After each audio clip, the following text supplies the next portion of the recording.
Kamu masuk surga bukan karena amalmu. Kata Nabi, kamu masuk surga bukan karena amalmu, bukan karena ritualmu. Wow. Lalu sahabat bertanya, engkau ya Rasulullah juga masuk surga bukan karena ritualmu? Bukan. Terus kenapa?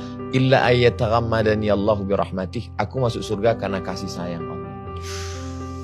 Jadi kalau kita beramal beribadah itu karena kasih sayang Allah, kan beda dengan karena ketakutan. Mohon maaf jangan tersinggung. Mungkin mental kita mental kuli. Kuli ini tidak hina. Karena mereka adalah orang yang tulus ikhlas bekerja. Tapi mental itu kan kalau saya dapat kerja ini saya dapat apa? Padahal sebetulnya kalau dikumpul semua ritual kita itu untuk menebus surga Tuhan, surga Allah kan tidak tertebus. Bagaimana mungkin seorang Abdul Somad yang hidup 63 tahun, potong tidur, potong kerja, potong ini, berapa persen dari ritual ibadahnya untuk menebus surga yang kekal selamanya? Kan nggak bisa. Terus masuk surga itu kenapa? Karena kasih sayang Allah. Kalau dia masukkan kita ke surganya karena kasih sayangnya, lalu kenapa kita nggak punya kasih sayang? Saya kalau ngobrol sama banyak teman muslim saya gitu ya, mereka sangat fokus banget sama pahalanya, ya kan? Jadi oh ya biar dapat pahala lebih banyak supaya nanti di surga dan lain-lain. Tapi kalau misalnya tadi Nabi sempat bilang bahwa orang masuk surga bukan karena amalnya, tapi karena kasih sayang Tuhan. Jadi apa pahala yang selama ini mereka kumpulkan gitu? Karena pahalanya sebanyak-banyak yang mereka kumpulkan, yang gak akan cukup juga. Bang Daniel, pemula ini, dia mikirnya belum nyampe ke situ. Jadi untuk tahap pemula ini dia masih nanya, saya kalau kerja 1 jam berapa ya? Kamu $2. Terus kalau per hari, kalau kerja malam ada bonusnya enggak? Untuk pemula memang begitu. Teknis. Iya. Ya.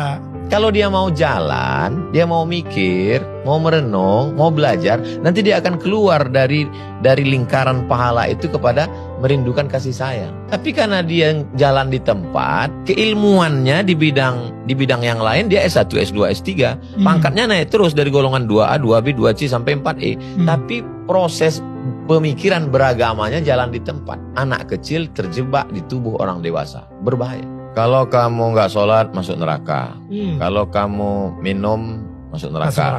Kalau kamu mau masuk surga berarti kamu mesti banyak baca Quran. Itu tidak salah bagi pemula.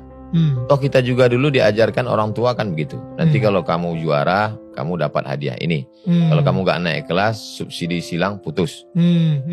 Pemula. Tapi setelah kita dewasa kita tidak lagi melihat itu. Semua kita berikan kepada orang tua, kenapa? Cinta.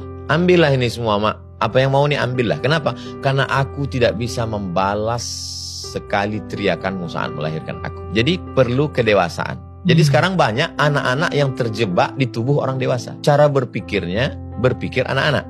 Tapi dia tubuhnya sudah dewasa. Saya pun juga dari awalnya juga begitu. Nanti kalau gini dapat pahala ini, kalau ini dapat pahala ini. Tapi lalu kemudian kita berproses sampai pada puncaknya adalah semua yang kita lakukan ini untuk turunnya kasih sayang Tuhan. Supaya dia sayang sama kita. Kalau dia sudah kasih sayang sama kita, maka semua dia beri. Kalau kita hanya berharap pahala, yang dapat cuma pahala. Tapi kalau kita berharap kasih sayangnya, maka semua dia beri. Ada orang tua. Nanti kalau kamu masuk kelas, gaji jajannya segini. Kalau nanti ranking 1, hadiahnya ini. Dapatnya cuma itu. Tapi kalau kasih sayang orang tua didapat, sentuhlah pada hatinya, letak kasih sayangnya, maka semuanya akan dikasih. Tidak lagi hubungan ganti rugi. Tidak barter. Transaksional, Hubungan kita dengan Tuhan itu bukan barter transaksional. Saya ngerti sih, karena dulu saya transaksional banget soalnya. Ada yang lebih mengerikan lagi, diangkat Tuhan sebagai direkturnya. Kalau saya buat gini, gaji saya begini. Kalau saya lembur, gaji saya begini. Kalau ternyata saya sudah kerja nggak dapat yang saya inginkan, dia komplain, nunjuk rasa. Tuhan mana? Hubungan kita dengan Tuhan itu bukan transaksional. Hubungan kita adalah kepasrahan. Menerima pun. Bukankah orang yang dicinta menerima apa yang dilakukan pencintaannya?